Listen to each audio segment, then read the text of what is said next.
Deep in the deserts of northwestern Saudi Arabia, something extraordinary has been waiting in silence for over 2,000 years. A city, not a small settlement, not a temporary camp built by nomads passing through. A genuine ancient city with walls, tombs, temples, and a civilization advanced enough to control one of the most valuable trade networks in the ancient world. And almost nobody has heard of it. Right now, a team of archaeologists is digging into the sand of AlUla, racing against time, on a 5-year mission that could rewrite what we know about pre-Islamic Arabia. What they are uncovering is not just broken stone and forgotten pottery. It is the buried memory of an entire civilization that vanished so completely. History almost forgot it existed at all. This is the story of Dadan. And by the end of this video, you will understand why archaeologists are calling this one of the most significant excavation projects happening anywhere in the world right now. To understand why Dadan matters, you first need to understand where it sits on the map and why that location made it one of the most important cities in the ancient Arabian Peninsula. AlUla is located in a valley in northwestern Saudi Arabia, positioned along what historians call the Incense Route. This was not a minor trading path. It was one of the great commercial arteries of the ancient world, stretching from southern Arabia, where frankincense and myrrh were harvested from trees that grew almost nowhere else on earth, all the way north toward the Mediterranean, Egypt, and Mesopotamia. Incense in the ancient world was not a luxury item the way we think of luxury today. It was essential. Temples across multiple civilizations burned it constantly as part of religious ritual. Royal courts used it. Funerary practices in Egypt depended on it. The demand was constant, and the supply came from one place, southern Arabia. But the incense had to travel. Camel caravans carried it for thousands of kilometers across some of the most punishing desert terrain on the planet. And anyone who controlled a stop along that route, anyone who could offer water, shelter, protection, and a place to rest and resupply, held enormous economic power. Dadan sat directly on that route.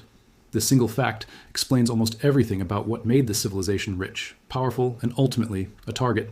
The team leading this excavation has a mission that sounds almost impossibly ambitious when you first hear it described. They are trying to reconstruct an entire lost civilization using nothing but broken buildings, and what one archaeologist on the project described simply as the dump left by people. Think about what that actually means. There are no surviving Dadanite history books, no royal archives sitting in a library waiting to be translated, no equivalent of the Egyptian papyri that gave historians such a detailed window into life along the Nile. The Dadanites and the Lihyanite kingdom that followed them left behind almost nothing written on perishable materials. What they left behind instead is physical: stone, pottery shards, foundations of buildings, tombs, inscriptions carved directly into rock faces. This means that every single piece of knowledge about how this civilization functioned has to be painstakingly reconstructed from physical evidence, the same way you might reconstruct a shattered vase from fragments scattered across a desert floor. It is slow work. It is detailed work. And it requires archaeologists to ask questions that go far beyond simply digging things up. Who lived here? How were they organized? What did they eat, wear, believe, fear, and celebrate? When did the first people settle in this valley, and when did the last ones leave? These are the foundational questions driving the entire 5-year mission. Let us start with the question of identity. Who actually lived in Dadan? The archaeological evidence points to 2 distinct but related civilizations occupying this site across different periods. First came the Dadanite kingdom, followed later by the Lihyanite kingdom, which appears to have either evolved from or succeeded the Dadanites in controlling the same strategic location. This is one of the central challenges the archaeological team faces. Determining exactly where one civilization ends and the other begins is not as simple as finding a clear historical marker that says everything changed on a specific date. Ancient transitions of power rarely work that cleanly. Instead, archaeologists look for what they call phasing, layers of settlement, construction, and abandonment that, when carefully excavated and dated, reveal how many distinct periods of habitation occurred at the site, how long each period lasted, and what changed between them. This is comparable to other major archaeological transitions seen elsewhere in the ancient world. Consider how historians distinguish between different periods of occupation at sites like Troy, where multiple cities were literally built on top of each other across centuries, each new settlement constructed on the ruins of the previous one. Or consider the layered history of Jericho, one of the oldest continuously inhabited sites on Earth, where archaeological layers reveal repeated cycles of destruction and rebuilding, stretching back thousands of years. Dadan appears to follow a similar pattern, though on its own unique timeline. The site shows evidence of extended habitation, modification, and reuse across what may be several centuries. with the Lihyanite kingdom likely representing either a direct continuation of Dadanite society or a closely related successor state that inherited the same strategic advantages. Establishing the precise chronology, when the first stones were laid, when the city reached its peak, and when it was finally abandoned, is one of the central scientific objectives of the entire excavation. And the answers are not coming from guesswork. They are coming from careful, methodical dating of pottery styles, construction techniques, and inscriptions found layer by layer as the team digs deeper into the ground. But chronology alone does not tell you what daily life actually looked like. For that, archaeologists turn to a different kind of evidence entirely: tombs. Burial sites are, in many ways, the single richest source of information available to archaeologists studying ancient civilizations that left no written records. This is true across virtually every ancient culture ever studied. Egyptian tombs revealed everything from diet to disease to social hierarchy. Bronze Age burial mounds across Europe revealed trade networks through grave goods that originated hundreds of kilometers away. The same principle applies in Dadan. The excavation team has prioritized locating and carefully excavating tombs throughout the site, and what they find inside those tombs is providing a remarkably detailed window into who these people actually were. By studying skeletal remains, researchers can determine age at death, biological sex, and indicators of overall health status. Bones carry evidence of nutrition, of physical labor, of disease, and sometimes of violent trauma. A skeleton that shows signs of malnutrition during childhood tells a very different story than one showing signs of a well-fed, physically active adult life. Combined across many individuals, this data allows archaeologists to build something like a population health profile for ancient Dadan. Were these people generally well-nourished? Did they suffer from diseases common to settled agricultural and trading communities? Did certain social groups show better health indicators than others, suggesting class or status differences? This would make the defensive walls discovered at Dadan not evidence of a regional squabble with a neighboring oasis, but evidence of resistance against the expanding influence of one of the most powerful empires in the ancient Near East. The archaeological team is actively working to determine which scenario, or what combination of both, best explains the evidence on the ground. Did Dadan fall to a regional rival in a power struggle between competing oasis cities? Or did it face pressure from an imperial superpower attempting to extend its control over the incense trade? The answer may not be a simple either-or. Ancient history rarely is. It is entirely possible that Dadan faced sustained pressure from multiple directions across different periods of its history, with Tema representing a persistent regional rivalry and Nabonidus representing a later, more existential imperial threat that may have ultimately contributed to the kingdom's final decline. Determining whether Dadan's end came peacefully or through violent conquest is another central objective of the excavation, and the evidence required to answer this question is remarkably specific. Archaeologists look for particular signatures when trying to distinguish between gradual peaceful decline and violent destruction. Layers of ash and fire damage across multiple structures simultaneously suggest deliberate destruction rather than accidental fire. Skeletal remains showing trauma consistent with weapons, found in contexts suggesting sudden death rather than normal burial, point toward violent conflict. Evidence of hasty abandonment, valuable. Objects left behind that would normally have been carefully packed and taken if people had time to plan their departure suggests sudden crisis rather than gradual decline. Conversely, evidence of gradual decline looks very different. Buildings showing signs of slow deterioration and informal reuse rather than violent destruction. Gradual reduction in population density visible through settlement patterns. Economic indicators showing slow decline rather than sudden collapse. This comparative approach, looking for the physical signatures that distinguish violent conquest from peaceful transition or gradual abandonment, has been used successfully at numerous other archaeological sites around the world. The destruction layer found at the site of ancient Troy, with its clear evidence of fire and violent destruction, told a very different story than the gradual, layered decline visible at many Bronze Age settlements that simply faded as trade routes shifted or climate patterns changed. Whatever the excavation team finds at Dadan, whether evidence points toward sudden violent conquest or a slower process of decline and abandonment as regional trade patterns shifted, the answer will fundamentally reshape our understanding of how this once powerful kingdom met its end. One of the most exciting and academically significant aspects of this entire excavation involves something that might initially sound less dramatic than tombs or defensive walls, but which archaeologists consider absolutely critical: writing. The Dadanites left behind something genuinely valuable to historians: inscriptions carved in what is now called Dadanitic script, an ancient written language specific to this civilization, and closely related to other ancient North Arabian scripts used across the region during this period.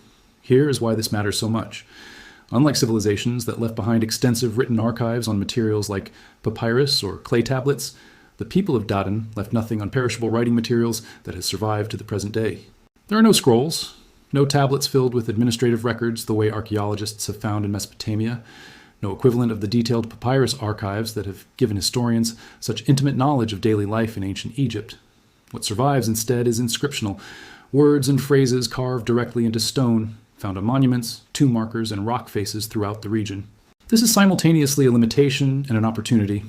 It is a limitation because inscriptional evidence is, by its nature, more limited in scope than administrative archives. You are unlikely to find detailed tax records or extensive court proceedings carved into rock. People carved what mattered enough to justify the enormous effort of stone inscription, typically religious dedications, commemorative statements, names of rulers, and significant events. But it is also a genuine opportunity because every inscription that survives represents a direct, unfiltered voice from the civilization, speaking in its own words rather than filtered through the perspective of outside observers writing about them centuries later. Compare this to how much of what we know about many ancient civilizations actually comes from external sources. Much of what historians traditionally understood about certain ancient Arabian peoples came from references in Greek, Roman, or biblical sources, observers writing from outside the culture, often with their own biases, misunderstandings, and limited direct knowledge. Dadanitic inscriptions offer something different, a direct, internal perspective. The Dadanites and Lihyanite describing themselves, their rulers, their religious practices, and their world in their own language, using their own script. Deciphering and analyzing these inscriptions is providing historians with insights that simply do not exist anywhere else. Details about religious practices, about royal succession, about social structure that would otherwise be permanently lost to history.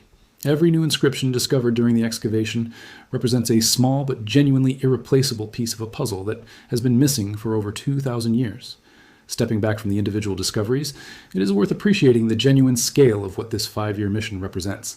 This is not a quick excavation looking for a few interesting artifacts to display in a museum. This is a comprehensive, multi-year scientific reconstruction project, combining archaeology, osteology, linguistics, art history, and historical research into a single coordinated effort to bring an entire lost civilization back into historical memory. The comparison that comes to mind most naturally is the kind of long-term, methodical archaeological work that gradually reconstructed our understanding of civilizations like the Nabateans, whose magnificent capital at Petra remained largely mysterious to the outside world for centuries until sustained archaeological work gradually revealed the full scope of their sophisticated desert civilization, their own mastery of trade routes, water management, and monumental architecture. Dadan may be on a similar trajectory, a civilization once completely unknown outside specialist academic circles, now being gradually and carefully reconstructed through exactly this kind of sustained, methodical excavation work. What makes this particular project compelling is the breadth of questions being pursued simultaneously. This is not narrowly focused on a single research question. The team is working to understand chronology and phasing, funerary and ritual practices, economic systems and trade dynamics, military history and the causes of decline, and linguistic and written records, all as part of a single integrated research effort. Each of these threads informs the others. Understanding the chronology helps contextualize the burial practices. Understanding the economic system helps explain why defensive walls were necessary. Understanding the inscriptions helps clarify questions about both daily life and the causes of eventual decline. So what does all of this ultimately tell us? What is the significance of Dadan beyond simply being an interesting archaeological curiosity buried in the Arabian desert? Dadan represents direct evidence that pre-Islamic Arabia was home to sophisticated, organized, economically powerful civilizations capable of monumental construction, structured governance, written language, and sustained military defense, centuries before commonly assumed historical narratives about the region.